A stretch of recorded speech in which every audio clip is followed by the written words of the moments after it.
Halo pemirsa GPR TV dari Sabang sampai Merauke, dari Miangas hingga Pulau Rote. Bertemu lagi bersama saya Bilqis Sabila dalam program Kominfo Newsroom.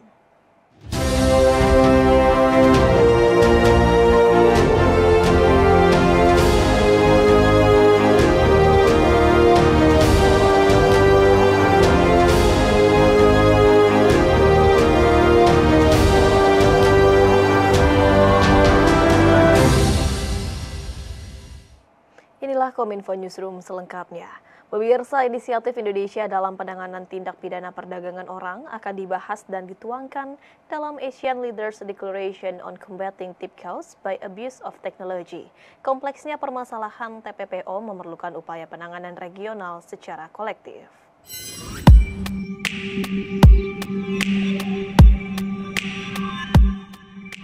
Tindak pidana perdagangan orang atau TPPO menjadi salah satu isu penting dalam pembahasan pertemuan sesi pleno KTT ke-42 ASEAN 2023 yang akan dipimpin oleh Presiden Republik Indonesia Joko Widodo. Hal itu karena menurut catatan, kasus TPPO di kawasan semakin banyak dan terjadi melalui metode penipuan menggunakan teknologi informasi dan komunikasi. Indonesia pun berinisiatif mengajukan penguatan upaya bersama dalam pemberantasan tindak kejahatan yang dimaksud. Belum lama ini beredar berita mengenai warga negara Indonesia yang dipekerjakan sebagai scammer judi online di Kamboja. WNI yang tertipu dan bekerja di luar negeri tersebut bisa digolongkan sebagai korban TPPO. Kejadian ini dan kejadian serupa lainnya mendorong Indonesia untuk mengajukan inisiatif penguatan upaya bersama dalam pemberantasan tindak kejahatan tersebut. Kompleksnya permasalahan TPPO memerlukan upaya penanganan regional secara kolektif, mulai dari tahapan deteksi, pencegahan, perlindungan, pemulangan, rehabilitasi, dan mengatasi akar permasalahan. Untuk itu, kapasitas para penegak hukum negara anggota ASEAN perlu diperkuat dalam melakukan investigasi, pengumpulan bukti, identifikasi korban, dan persekusi. Diperlukan juga penguatan kerjasama untuk pencegahan, rehabilitasi, serta reintegrasi para korban. KTT ke-42 ASEAN 2023 akan membahas isu-isu terkait penguatan institusi ASEAN, visi ASEAN pasca 2025, pemulihan ekonomi pasca pandemi, penguatan arsitektur kesehatan di kawasan, serta isu penting lainnya di kawasan dan luar kawasan. Indonesia memastikan akan mengawal capaian 3 pilar utama keketuaan ASEAN 2023. Hal itu disampaikan langsung oleh juru bicara Kementerian Luar Negeri Teuku Faizasyah melalui keterangan tertulisnya.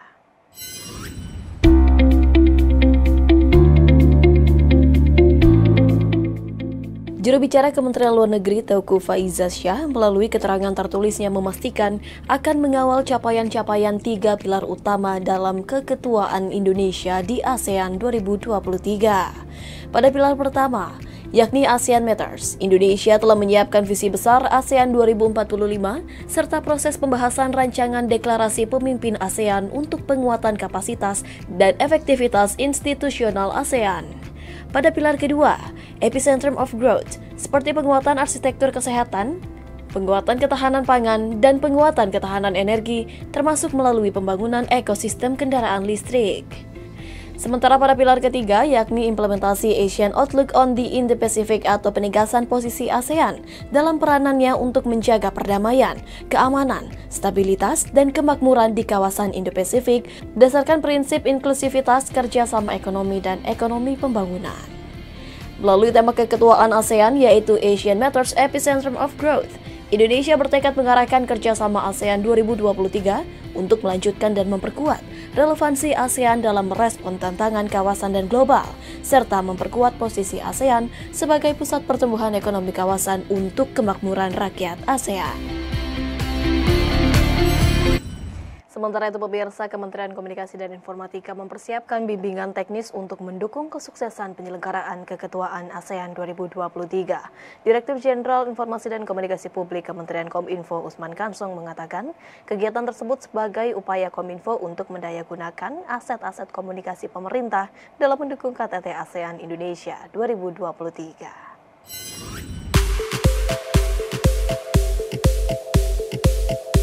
Puncak Konferensi Tingkat Tinggi ASEAN Indonesia 2023 tinggal menghitung hari. Segala bentuk persiapan terus dimatangkan dari berbagai sektor, mulai dari pembangunan infrastruktur, ketersediaan hunian hotel, sampai dengan penyediaan informasi dan komunikasi publik bagi masyarakat. Untuk mendukung hal tersebut, Kementerian Komunikasi dan Informatika menggelar webinar terkait bimbingan teknis penyusunan strategi komunikasi dan konten tematik Keketuaan ASEAN 2023 di Labuan Bajo, Nusa Tenggara Timur, yakni pada Selasa 2 Mei 2023. Direktur Jenderal Informasi dan Komunikasi Publik Kementerian Kominfo Usman Kansong dalam sambutannya menyampaikan bahwa kegiatan BIMTEK ini merupakan upaya yang dilakukan Kominfo untuk mendayagunakan serta meningkatkan aset-aset komunikasi yang dimiliki pemerintah dalam menyukseskan perhelatan KTT ASEAN Indonesia 2023. Selain itu, Usman juga berharap melalui perhelatan KTT ASEAN Indonesia 2023 juga mampu memberikan manfaat bagi masyarakat untuk menguatkan pariwisata dan UMKM sebagai salah satu dari 5 destinasi pariwisata super prioritas Indonesia.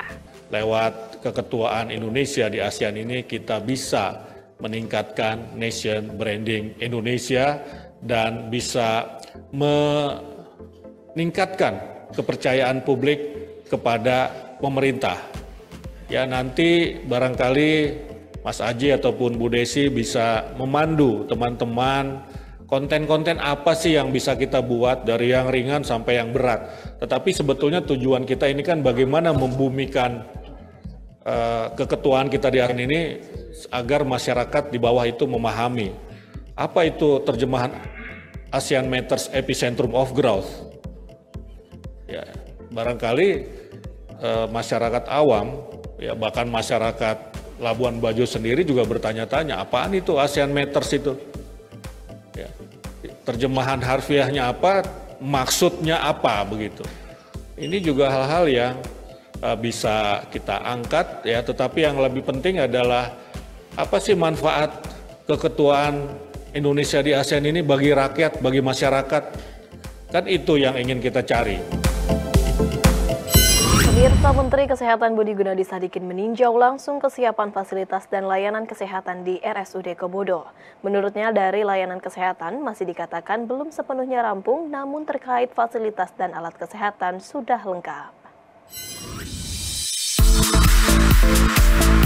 Menteri Kesehatan Republik Indonesia Budi Gunadi Sadikin memantau kesiapan Rumah Sakit Umum Daerah Komodo sebagai salah satu rumah sakit rujukan dalam KTT ASEAN ke-42 di Labuan Bajo, Manggarai Barat, Nusa Tenggara Timur. RSUD Komodo merupakan salah satu rumah sakit rujukan penanganan pasien VVIP pada KTT ASEAN di Labuan Bajo. Menurut Menkes, ada beberapa ruangan yang perlu dirapikan termasuk persiapan alat dan fasilitas pendukungnya. Namun, peralatan rumah sakit itu baru akan tiba hari kemarin untuk mulai dipasang. Ini pulang pergi ke Labuan Bajo untuk melihat persiapan dari rumah sakit yang ada di Labuan Bajo dalam rangka kunjungan kepala negara untuk KTT ASEAN nanti.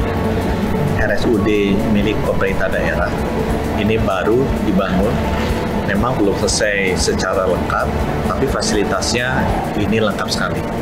Nah, diharapkan dalam 3-4 hari ke depan, alat-alatnya kan mulai berdatangan hari ini akan dipasang dan bisa siap. Rencana saya akan datang lagi ke sini untuk mengecek kesiapan dari alat-alat tersebut.